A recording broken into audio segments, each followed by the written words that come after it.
All right, good morning. How are you doing today? I'm well. How are you? I'm doing good. So I'm just going to go today over our treatment plan and continue on with what we planned for in the prior session. So what I have, your name is Isabella Lopez. That's correct. All right, and today's date is March 25th, 2025. Your date of birth is 2/12/1993. Is that correct? That's correct. All right, and your phone number is 254-555-5555. Yes, ma'am. And your address is 1234 Mountain Lion Drive. Yes, ma'am. All right. So I'm just going to give you some of the goals that I have. I have two goals that I would like to go over with you. The first goal would be to reduce your anxiety and improve your focus, and so that it can enhance your work performance and your well-being. So the objective would be to attend weekly mindfulness sessions to reduce anxiety symptoms and enable focus. The intervention will be teaching you mindfulness techniques, which would include the deep breathing and guided meditation. I am suggesting that you do this weekly and for at least 6 weeks. Is that something that could work for you? I'll try my best. Okay.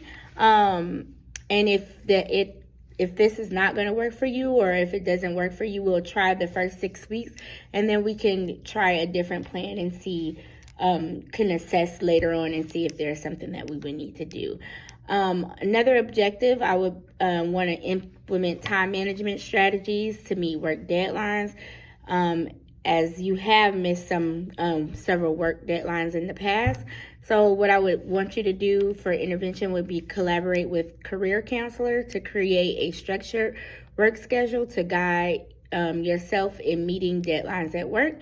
And we'll just shoot for bi-weekly doing that for a target date of 8 weeks. We'll also engage in art therapy to maybe process your emotions and reduce stress.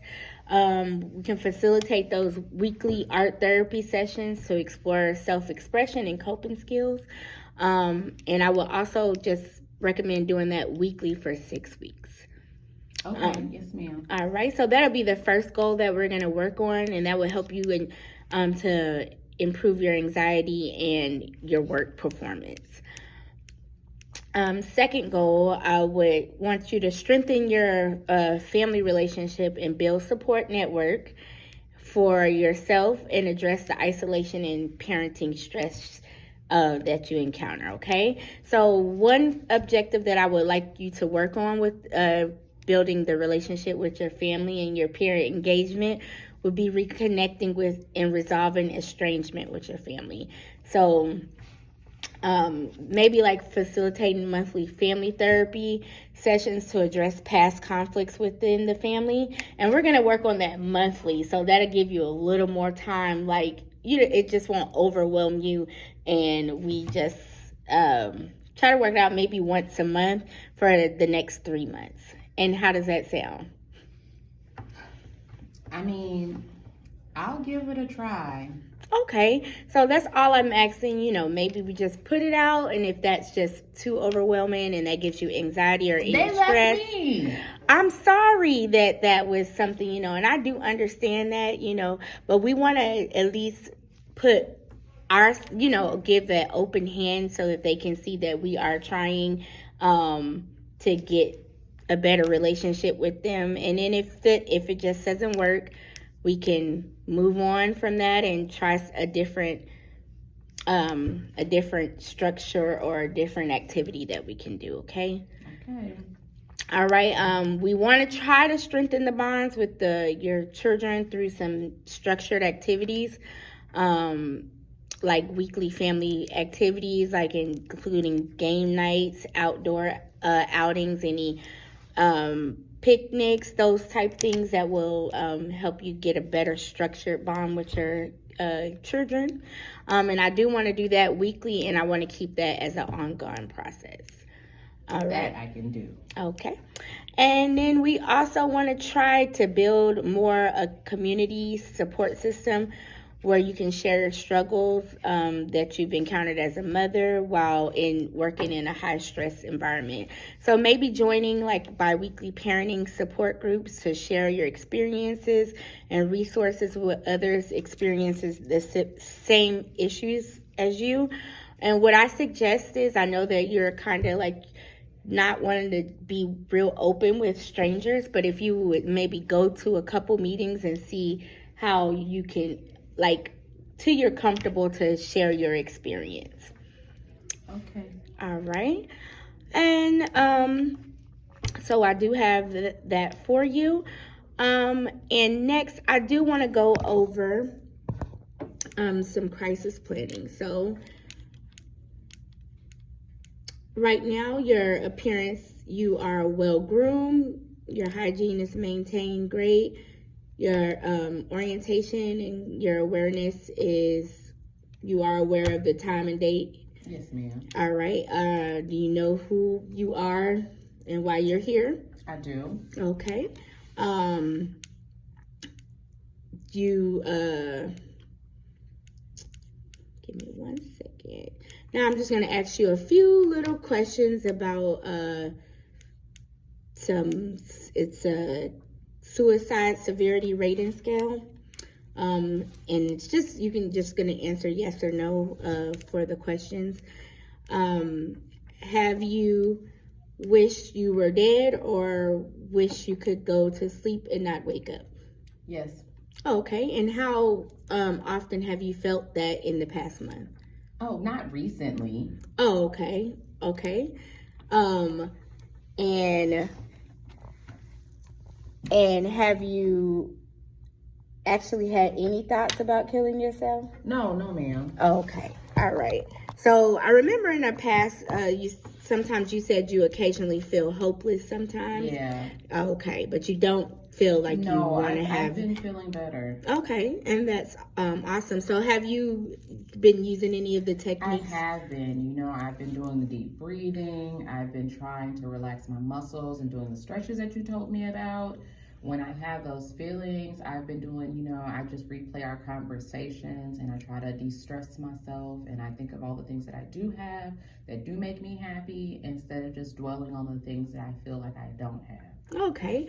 And something that I also think that would help in your daily would be maybe some like journaling. Have you ever tried any journaling? I did. You know, you mentioned that last time that I was here that I should journal, so I did go and buy the journal. I still feel kind of awkward writing things down, but I did buy a journal. Okay. And what makes you kind of feel a little awkward about the journaling? I don't know. I think I worry that, like, what if somebody finds it? Okay, and that is truly understandable. Maybe you could have somewhere and just keep it in a safe spot, like away from people. Maybe lock it in your car or inside of a drawer in your room that no one will happen to look through. Okay. Yeah, that's a good idea. All right. So you did say that you're not suicidal, so that's good. Have you done anything that has started to do? Have you done anything, started to do anything, or prepared to do anything to end your life? No. Like took pills, tried to shoot yourself? No. Okay. So you have no suicide attempts, which is very great. All right. So I'm just going to go over the planning and just reiterate of what we've talked about. So your name is Isabella Lopez. Yes. And my name is Natasha McCray, and I will be completing the identifying warning signs. Your physical symptoms was chest tightness, headaches, fatigue, and difficulty concentrating. Behavioral changes was increased isolation, missing deadlines at work, emotional withdrawal from children. Emotional symptoms: persistent worry, hopelessness, frustration, feelings of inadequacy. Some coping skills that we talked about was journaling thoughts, listening to calming music, engaging in self-care like baths, reading, mindful techniques, deep breathing exercises, progressive muscle relaxation, and guided meditation. positive self-talk. I am capable of managing stress. I have overcome challenges before and will do so again. Primary contact would be Maria, your best friend, at 555-123-4567. Secondary, I'm going to say, I think it was Laura, your sister, and she's at 555-987-6543. You've attended some support groups, and it's an anxiety support group. Meeting times is on Tuesday at 6 p.m. Dr. Emily Carter was your therapist and counselor, and your psychiatrist was Dr. Robert Adams. Yes. All right. A safe environmental plan would be removing means like firearms, so ensuring medications are safely stored, no access to firearms or sharp objects. Safe space is bedroom with calming music, soft lighting, and comforting objects. Again, immediate action plan for anybody, your emergency contacts and steps, would be Maria, and going to a safe designated space if unable to reach would be your bedroom with relaxing activities. Commitment to this plan. You're just going to repeat after me. I, Isabella, agree to the following safety plan and reach out for help when I am feeling suicidal or in a crisis. I, Isabella Lopez, agree to follow the safety plan and reach out for help when I am feeling suicidal or in crisis. All right. So this is going to conclude our therapy session for today. We'll go ahead and I will do a follow-up with you in 2 weeks, or 2 weeks to a month, to see how you are coping with the safety plan. You have any questions for me today? No, ma'am. All right. Thank you, Isabella, for coming out today, and you have a great day. You too.